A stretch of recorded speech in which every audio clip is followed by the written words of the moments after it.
Good afternoon, everyone who is joining us on KOIN.com and on the KOIN 6 News Facebook page. I'm Emily Burris, and we are here today with a virtual panel to talk about the devastating Oregon wildfires that we saw this year. We have seen so much in 2020. It's been hard to keep track most days of all of our top news stories, and it feels like the news changes every hour. But of course, for the survivors of Oregon's wildfires, it's been about 3 months since we saw absolutely devastating fires sweep across so many communities in the state. And for people who were affected, it's been hard for life to move forward in those 3 months since. While many of us are looking at so many other things on a daily basis, for people who are trying to rebuild their homes and lives and businesses and entire communities, they are in a very different reality. And we here at KOIN 6 News are continuing to watch out for you every day and wanted to make sure that we are not forgetting this ongoing issue and this ongoing struggle in the midst of everything else that the end of the year is bringing to us here. So today we're going to be talking with federal and state officials from FEMA, from the Oregon Office of Emergency Management, along with some representatives who can speak to individual assistance, business assistance. So if you're joining us, if you have questions, we do have a form on KOIN.com. You can submit your questions right now. I'll be asking many of your questions here to officials today to talk about the ways that there is still assistance available if you're recovering from these fires, if you're worried about your business, if you want to know next steps, timelines, anything like that. Send us your questions. We're going to do our best here to throw them out to the people who have the answers over the next several minutes here. So first off, I want to welcome Federal Coordinating Officer Adolph Dimont. He's going to talk a little bit about the federal FEMA aid that is available. Adolph, first, I just want to start by talking about what options are available right now to people who've been affected in these wildfires. Okay, well, thank you for having us on the show, Emily. Yeah, 2020 has been truly a horrific year for the people of Oregon. I know that folks are weary from the back-to-back disasters and the COVID pandemic environment. And my FEMA team and I have been here and working alongside with Andrew Phelps and the Oregon Emergency Management, like you mentioned, for the past over 3 months and even longer. We're doing everything we can to assist the people and communities of Oregon in their recovery efforts, and welcome this opportunity to give you a little update on what we're doing right now.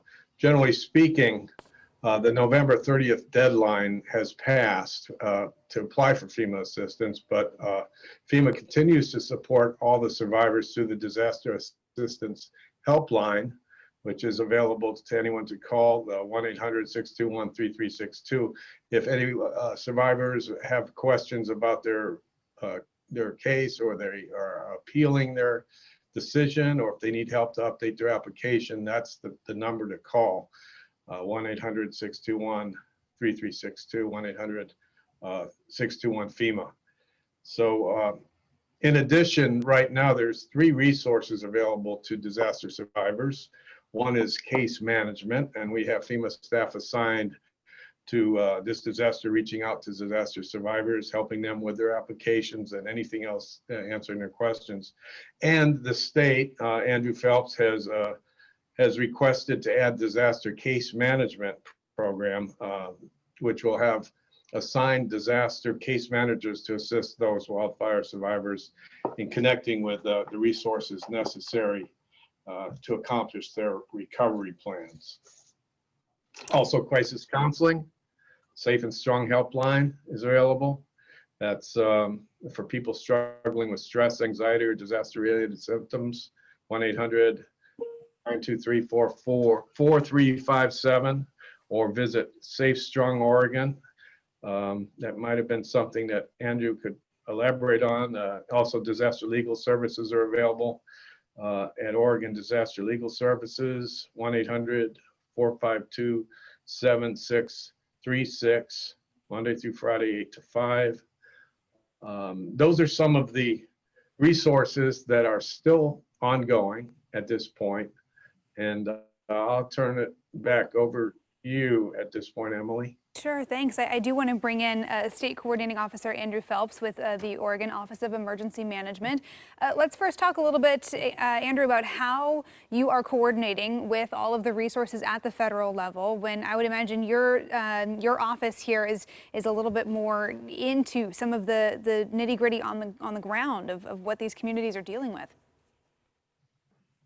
That's right, Emily. Thanks so much, first of all, for having me, and remembering that there are folks still working to recover and rebuild from these fires that began now more than 3 months ago. This year has been a tremendously challenging year for a lot of Oregonians. We began the year with devastating flooding in eastern Oregon, primarily Umatilla County, Union County, Wallowa County, and of course, the Confederated Tribes of the Umatilla Indian Reservation were impacted.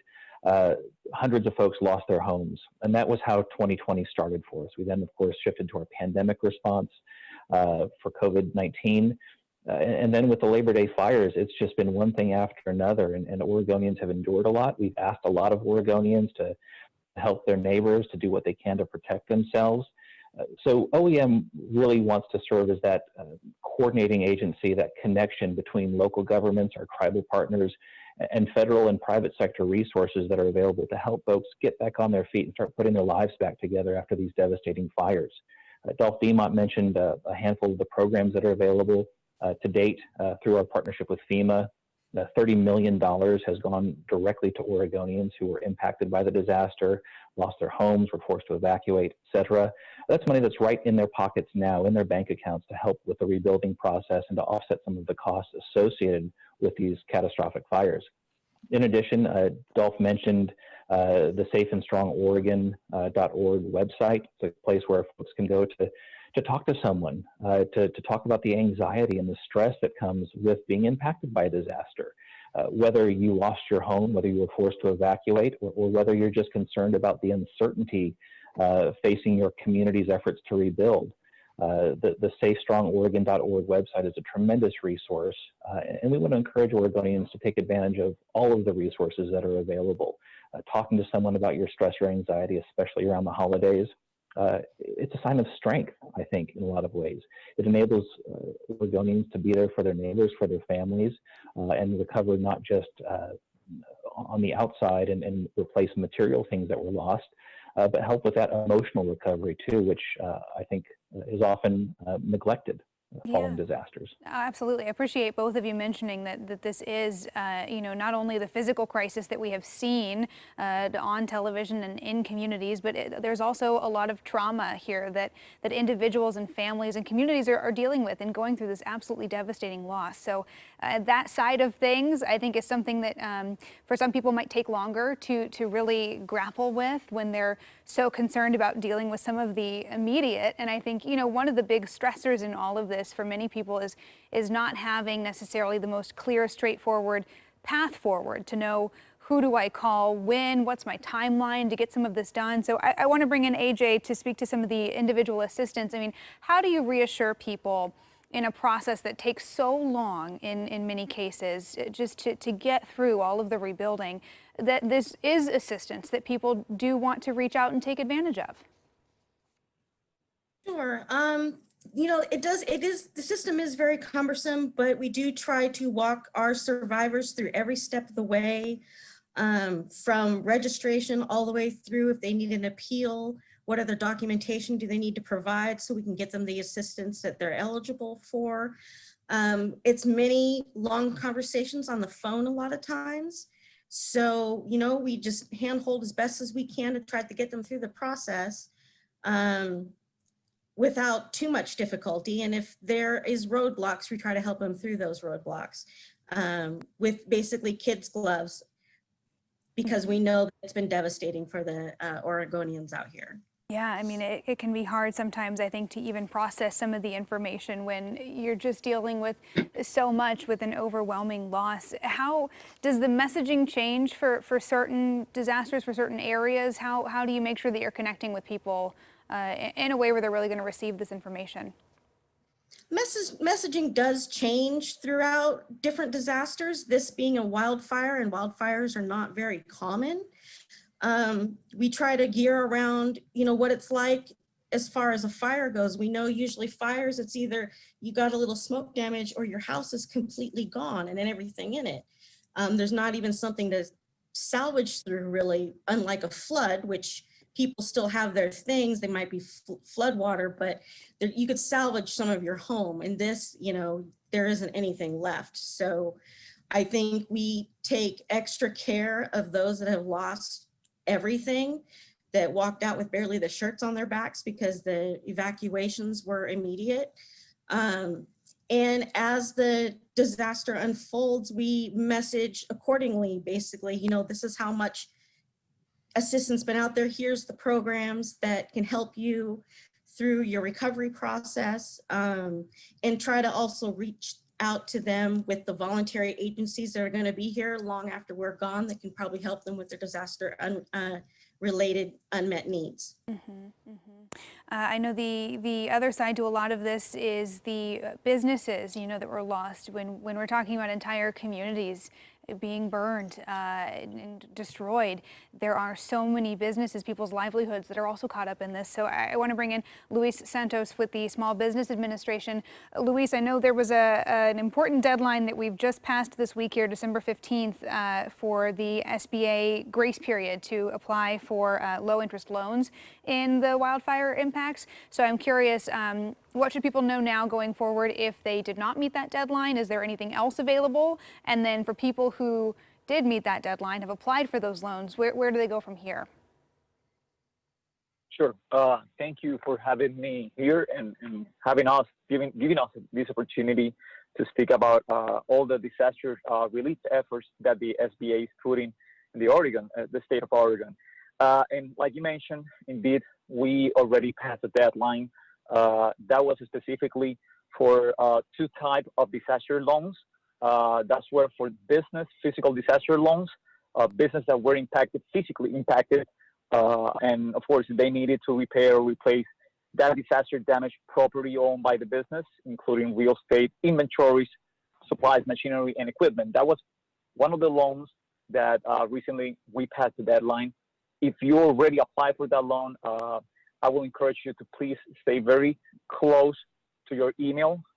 Soon, a loan representative from the SBA will be contacting you to proceed with all the necessary steps for the SBA to make a determination to see if they can offer you a loan.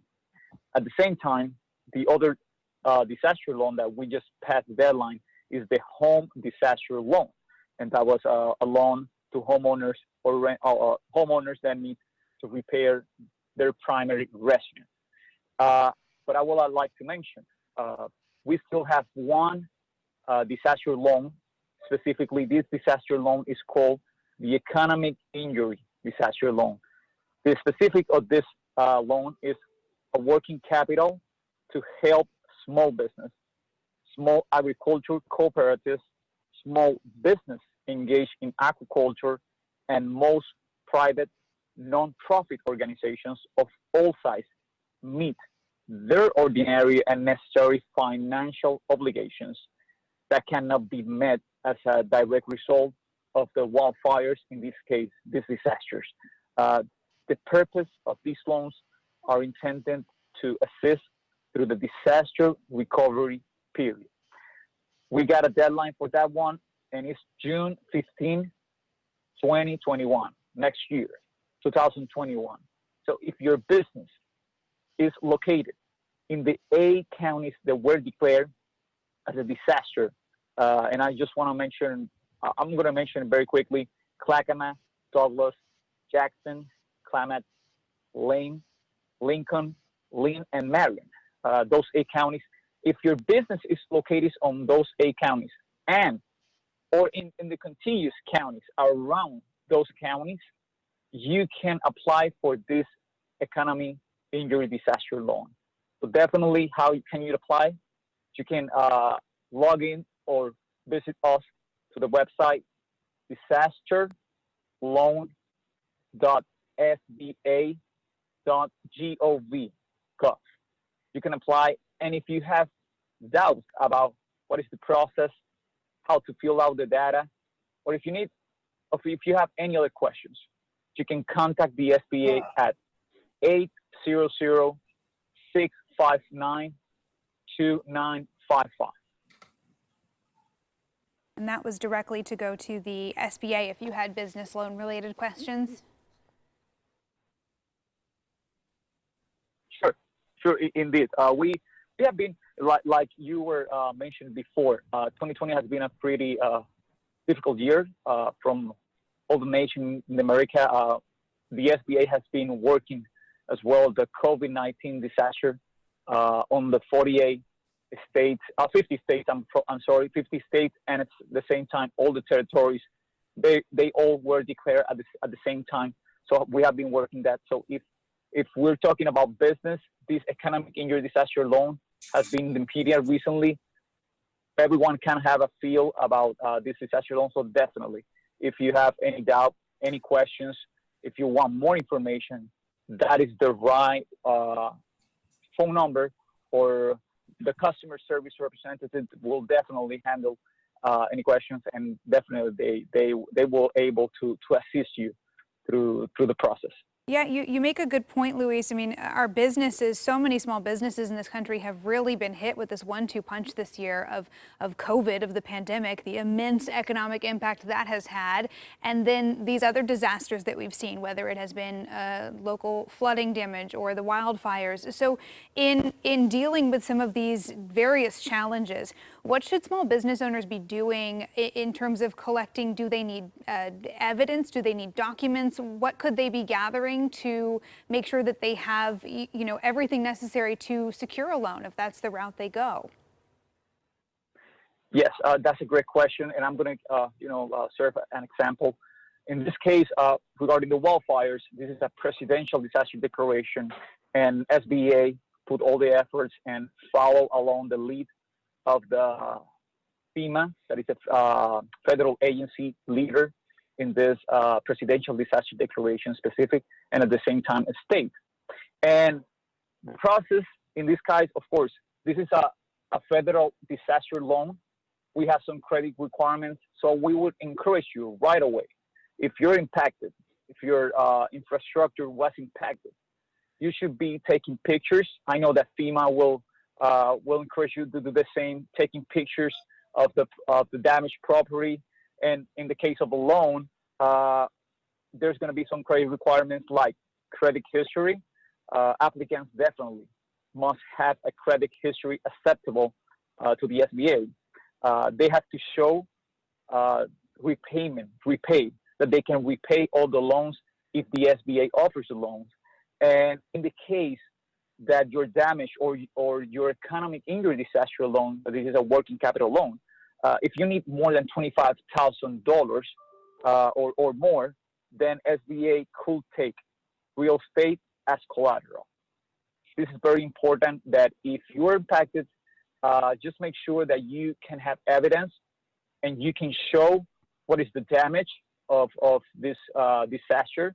In the case of a home that we already passed the deadline, or in the case of economic injury disaster loan, you should show the SBA how you were impacted, because the purpose of these loans is to help you get back to the day before you start being impacted by the disaster declaration. By the disaster. One of the common things that are occurring at this moment is that many of the businesses have already an economic injury disaster loan because they needed to close because of the COVID-19, right? If you were impacted at the same time by the wildfire, that's a different disaster declaration, and you could apply as well for a federal low interest disaster loan. Okay, it's good to know. And again, lots of information for our small business owners to be processing and working through. So if you have not already, we do have a lot of this information on our website too. When we're done with today's panel, head back to KOIN.com or call 1-800-659-2955 for more information there from the Small Business Administration.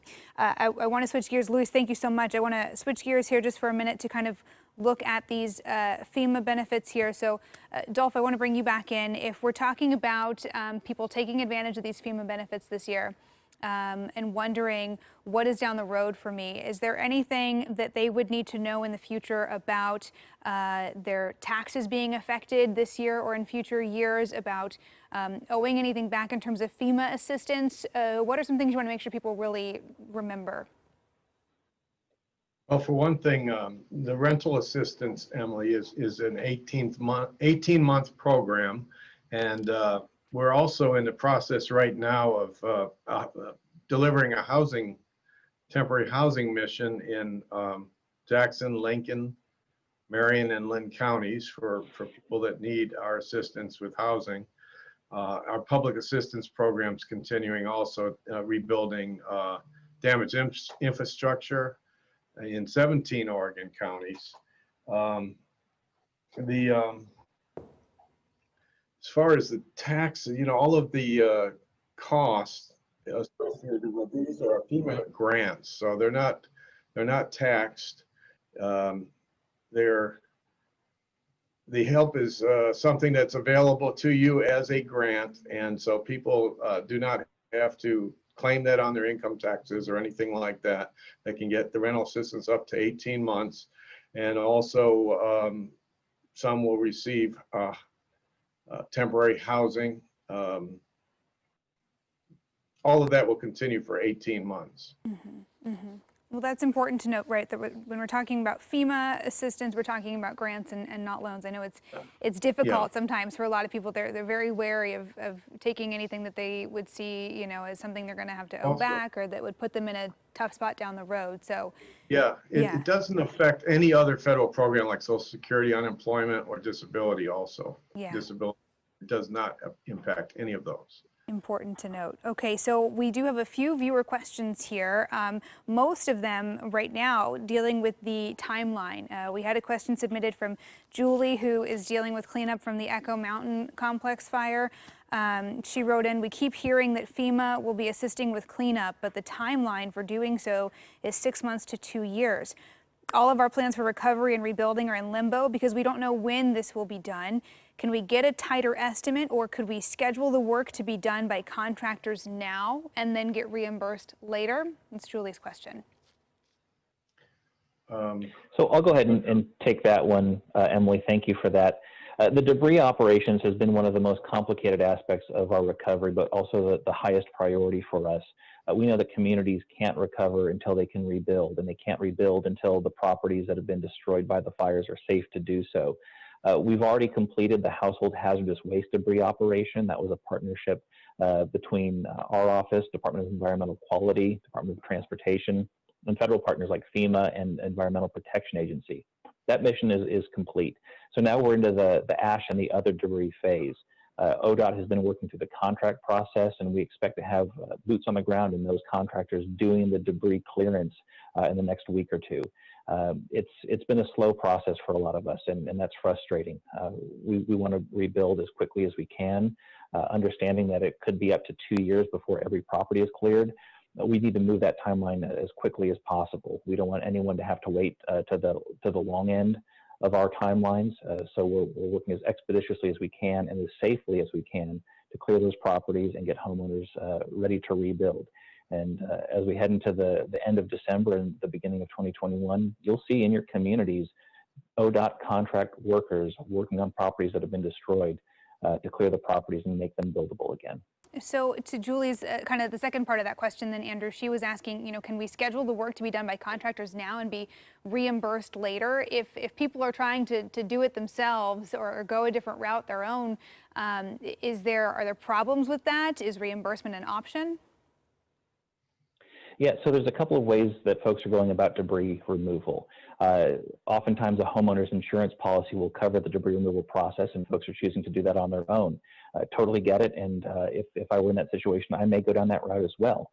But for FEMA reimbursement, we have to follow some very strict protocols, monitoring to make sure that the debris that's being removed was actually caused by the fire. That slows things down a little bit, and it requires us to have monitoring contractors in place to actually watch the debris operations and make sure that everything we're taking on as a state, that the state is picking up the tab for, will also be reimbursed to the maximum amount possible by the federal government. That's been one of the cornerstones of our response, ensuring that we're maximizing the federal investment in the state's recovery. So we have to follow some of those processes set forth in federal statute with our FEMA partners to make sure we're maximizing that investment and ultimately minimizing the cost that individual homeowners and property owners are incurring. Every penny you have to spend on debris removal is a penny you can't spend on rebuild and other recovery efforts. We have another similar kind of timeline question from Susan in the Otis fire, wondering, when is debris removal going to start in Otis and in her community specifically? She writes, if it'll be 6 months from now, if I can't wait that long, can I withdraw my ROE? I believe she's talking about right of entry. Yeah, the rights of entry. That was kind of the permission slip to allow the state and state contractors to do work on folks' property.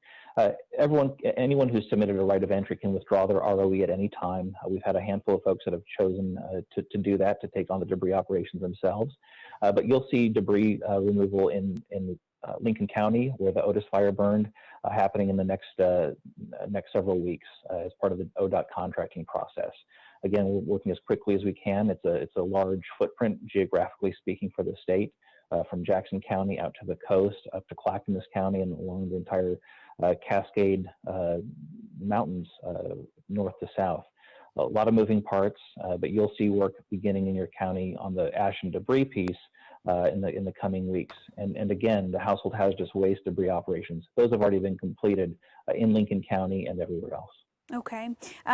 We have a question here, and actually, let me just pause. If you're just joining us on KOIN.com or on the KOIN 6 Facebook page, I'm Emily Burris. I'm speaking here with federal and state officials looking at the wildfire disaster recovery in the state of Oregon. So if you have questions, if you are going after FEMA assistance and you have questions on where some of your claims may stand, if you were seeking assistance for small business loans, if you're curious where the cleanup operations stand in your community and where to go from here, you can submit your questions right now as we're having this conversation on our KOIN 6 Facebook page or at KOIN.com, and we'll do our best to get those questions out as we're having this discussion. I want to throw out a question here from Michelle in the Beachy Creek, Detroit fire area. I don't know who wants to take this, but she asks, is FEMA going to remove all foundations during phase 2, even for properties that are on a slope or a hillside? My property is on a hillside, and I'm very worried about landslide potential if the foundation is removed now and we don't replace for 6 to 12 months. Of course, we are on the doorstep of really the rainiest stretch of the year here in the Pacific Northwest. So a lot of homeowners probably worried about the stability of the property that has been all these burn scar areas now as we're bracing for more and more rain. Yeah. So that'll be part of the assessment from our debris teams. Again, some areas, especially up where the Beachy Creek and the Lion's Head fire burned, where the Holiday Farm fire burned in Lane County, those are going to be really challenging areas for us to do work in as we head into the rainy season. We're already in the rainy season. We've got flood warnings in a lot of places in the state, even heading into this weekend. So that'll be part of the assessment. We certainly don't want to exacerbate the flood or landslide risk with any of these communities. I will note that the removal of concrete slabs and foundations typically isn't eligible for FEMA work, but the state legislature and the governor have made the decision that regardless of eligibility, if you've agreed to have the state do the debris work, the state's going to go ahead and clear your property, whether it's reimbursable by FEMA or not. We're obviously working very closely with Dolph and his team to maximize what can be eligible. But we want to make sure that when the state and our contractors leave your property, it's ready to be rebuilt. We want to do that again in the safest way possible so that we don't cause further harm to your property, to the environment, and increase any risk of landslides or secondary hazards that can result from the wildfire. Mm-hmm. Dolph, I want to ask you, I think this kind of ties in a little bit to, considering that we are in the rainy season, it ties into the possibility of flood risk. When we talk about potentially looking at, FEMA's National Flood Insurance Program, for people who maybe do not have flood insurance or have not had it previously, were not in an area where they thought they need it and are now in a burn scar, how does that factor into things going forward? Yeah, thank you. That's a great question, Emily. Yeah, with the wildfire cleanup underway and winter season here upon us, now's the time for homeowners to consider a policy with the National Flood Insurance Program. Wildfires destroy the vegetation that keeps the soil in place, take years for those plants to grow back and the grass to grow back. And there's a lot of people that are now, like you said, at risk from the burn scars for flooding and mud flows. And they may not even be aware of it. But I know that just an inch of water in the average home can cost $25,000 in damage. So flood insurance is affordable, and mud flow coverage is part of the standard policy from FEMA's National Flood Insurance Program. For more, basically for information, you call the helpline, the 1-800-621-3362, or visit floodsmart.gov, the website, floodsmart.gov. And they have policies for commercial structures as well as homeowner residential buildings. And it's timely. Right now, Andrew mentioned too that, hey, we're in rainy season. And this is the time every year where we have major flooding issues beginning around now in Oregon. So great question. Best thing to do is check on flood insurance. Yeah, I think it is that time of year where we have a little bit of rain for several days in a row, little bit, and then all it takes is really one big rain event when we're at that tipping point to really cause some damage here in communities this year. Couple questions from people about some of the ongoing issues, because of course for most of these areas, you know, the fire is now out, but of course there are new problems now that could be down the road. We had a question from a viewer who's dealing with their property with the Holiday Farm fire, asking about what happens if their property is affected by things in the aftermath here, even from like a neighbor's property. They wrote about the owners up the hill from them shared that they are walking away and turning their property over to the bank. It sits up the hill from my property. It has been left littered with a burned out manufactured home, appliances, propane tanks, a burned generator, animal fencing and structures. And this homeowner is concerned, as we're in the rainy season, of what could be washing downhill onto their property. How can people navigate some of the other issues that may arise after the fact here, not directly because of the fire? Dolph, I'll go ahead and take that question as well. Every property is so different. The fires burned the landscape differently. If you're up Highway 126 in the Mackenzie River corridor, it's going to look different than if you were down in Jackson County and the Alameda fire burn scar. We really encourage folks to be communicative with their county emergency manager. They're the main point of contact between our office and building that bridge to FEMA and our federal partners. We want to make sure that the counties are engaged and involved with providing guidance, ways for recourse, and allowing issues that arise that weren't necessarily a direct impact, but maybe a secondary impact of the fires, to be elevated to our office so we can troubleshoot and determine the best way to proceed. There's a lot of things that we can do to mitigate further damage from a lot of these properties, whether it's prioritizing certain properties for debris removal, working with the county to implement protective measures to prevent runoff or other debris from impinging on neighboring properties.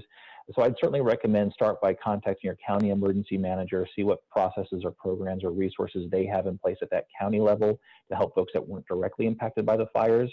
And then we can work with the county to see how that can dovetail in with our operations at the state level to lead recovery efforts.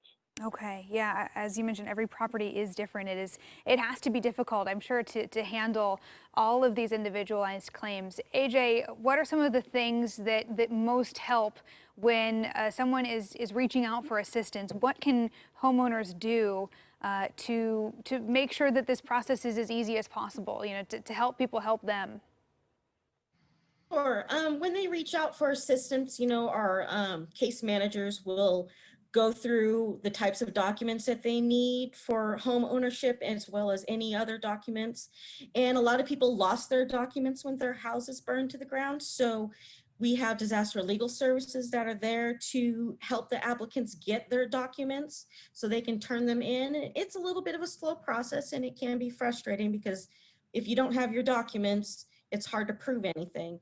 But we do walk them through that, and they do have a resource to be able to get those documents. And then, you know, we usually do, or what I like to do when I case manage is one step at a time. This is what you need to do first. Let's get that done first, and then we're going to move on to the next thing. It's a lot easier to digest, and then they're able to get it all done one step after the other. And then finally, they come to the resolution of what they are and are not eligible for.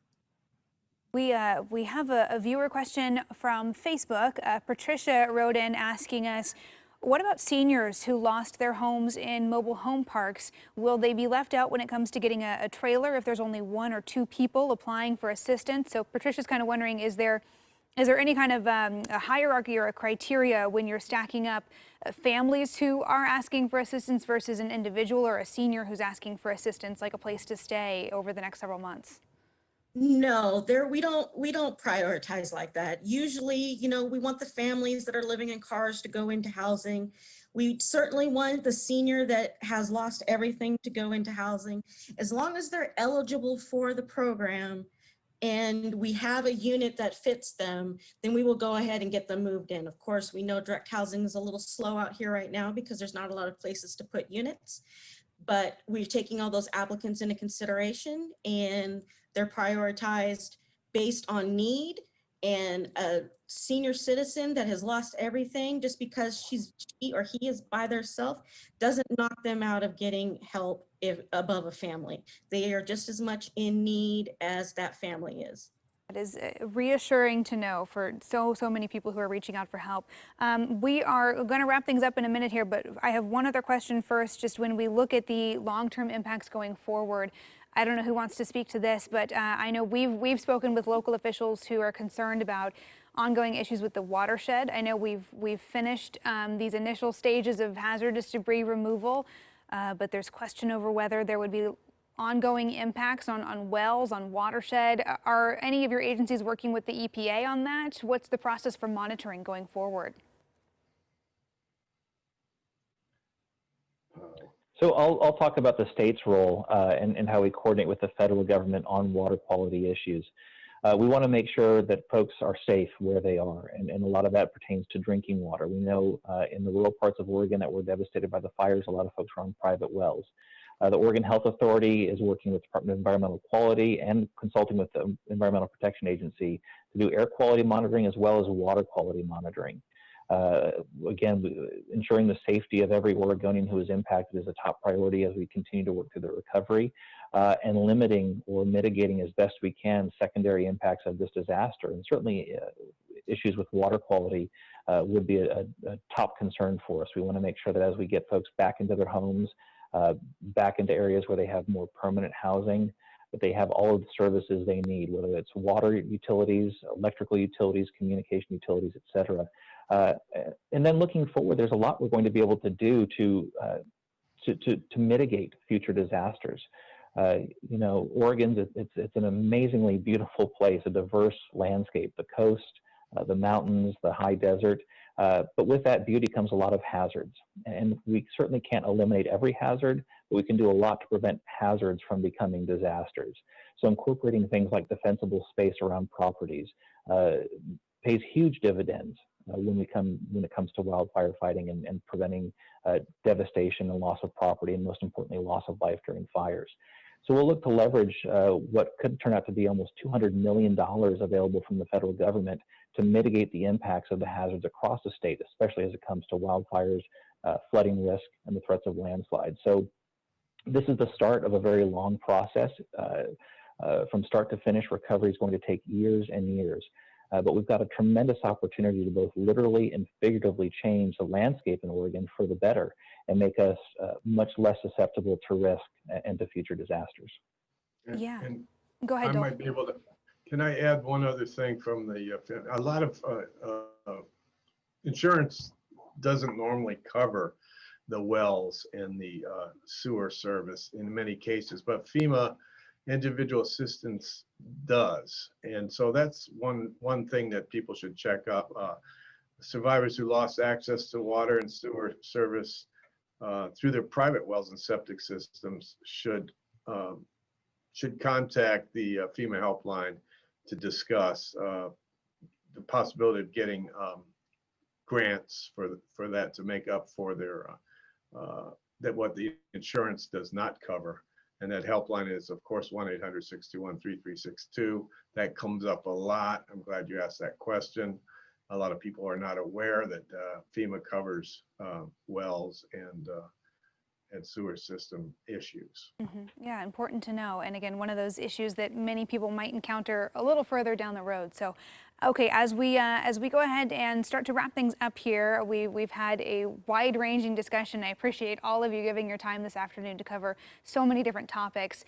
And I can only imagine it has to be really overwhelming for the people who are still going through this and trying to process all this information while they rebuild their lives. So before we go, I would like it if each of you could just give one piece of advice. What is the most important thing that you would really, really like for someone to have kind of stay in their brain from today's discussion if there is still something that they need help with going forward? Dolph, can we start with you? Well, I guess my advice based on experience is the most important thing to be aware of or to have is patience, and be aware of the length of time that recovery takes, and take that into consideration in stride, and continue to make every day count in your recovery efforts. You know, recovery, FEMA is only part of the solution. A lot of the real recovery comes from personal resources, insurance, private sector, businesses, and banks. Hang in there and work every angle that you possibly can on the road to recovery, and be patient. Okay, Luis, how about for the Small Business Administration? What can our business owners remember from today?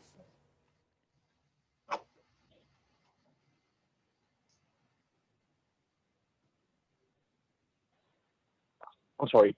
Yes. Now, yes. One good thing that I would like to share is that if you already apply, if you have your home property was impacted by the wildfires and you already applied, you're already in the system. That means that if for some reason the SBA cannot offer you a loan, you have 6 more months to come back to the SBA and request a reconsideration, and that's a very good thing.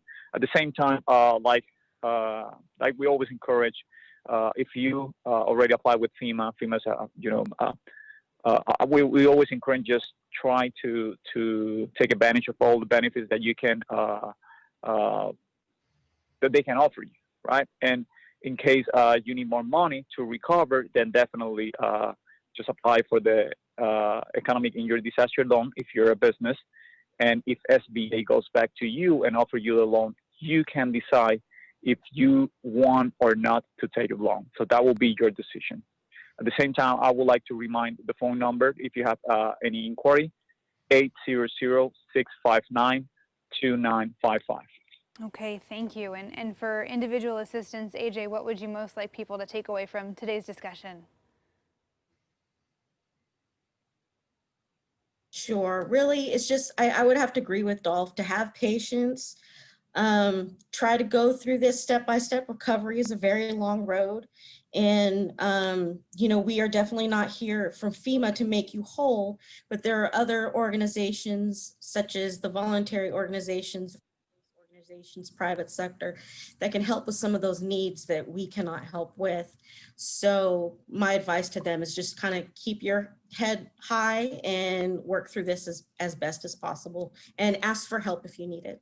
Yeah, I think patience and collaboration has to be so important here as the months stretch into 2021. Andrew, what would you like Oregonians to take away from this discussion as we look ahead to a new year?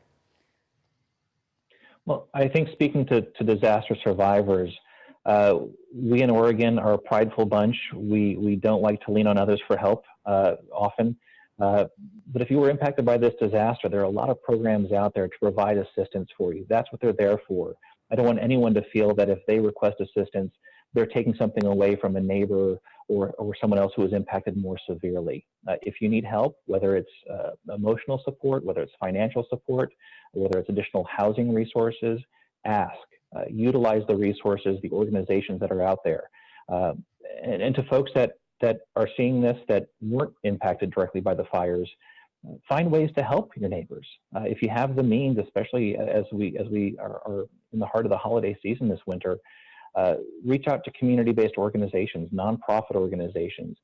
See if you can offer some level of assistance to help your neighbors and your communities get back on their feet. We know that disaster recovery takes more than government. It takes communities, individuals, private sector, nonprofit organizations to come together and rebuild our communities. I'm confident that in the coming weeks, months, and years, Oregon's going to rebuild. We're going to look stronger than we were before, and hopefully we'll further reduce the impacts disasters can have on our communities. Well, thank you all so much for being part of that help today and for helping to get that message out for anyone who is still going through this, because of course with more than 1.2 million acres burned across the state, tens of millions of dollars being given out in assistance, but again, only so quickly that can happen. We know that help is going to be needed long after this story stops being on the front page or making daily headlines, and there's other news that is taking up a lot of the conversation. So again, I want to thank you all for your time today. For those of you who joined us, thank you for watching this online discussion. And if you still have questions, if you need help, KOIN 6 is watching out for you. So please reach out to us, send us your questions, call us, email us if there is something that we can look into for you. We are here to help all Oregonians get back on their feet. Again, these are devastating wildfires, the likes of which our state has not had to deal with in quite some time, in many cases ever. 9 Oregonians have lost their lives. More than 1,000 people are still in shelter right now, and we know that many more are needing help. So we will continue to stay on this story and help to provide assistance in any way that we can. And again, I just want to thank everyone for their time this afternoon.